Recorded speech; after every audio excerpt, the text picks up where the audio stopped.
વલસાડ તાલુકાના અંદર જે ચણવાઈ ગામ આવેલું છે તેના અંદર ચેકડેમ રિપેર કરવા માટે ફેબ્રુઆરી 2024ની અંદર વર્ક ઓર્ડર ઇસ્યુ થયેલો હતો.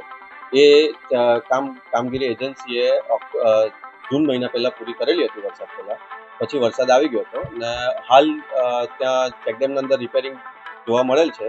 એપ્રોનના અંદર થોડો કોન્ક્રીટના અંદર ડેમેજ છે, જે રિપેર કરવા માટે એજન્સીને જાણ કરવામાં આવેલ છે.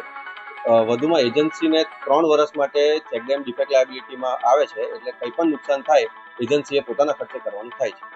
જે બાબતની જાણ એજન્સીને કરેલી છે પત્ર દ્વારા, અને એજન્સીને એ પણ કીધું છે કે વરસાદની સિઝન ચાલુ થાય એ પહેલા મે મહિનો પૂરો થાય તે પહેલા એમને કામગીરી કરવાની થાય છે.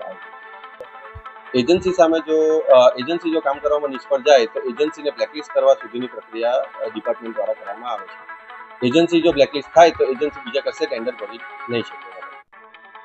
આ જે અત્યારે ડેમેજ થયો છે તે પાણીના લીધે, વધુ પડતા પાણીનો ફ્લો આવેલો હોય એના લીધે થયેલ છે, જે અત્યારે ટૂંક સમયમાં રિપેર કરી કામગીરી પૂરી કરવામાં આવશે.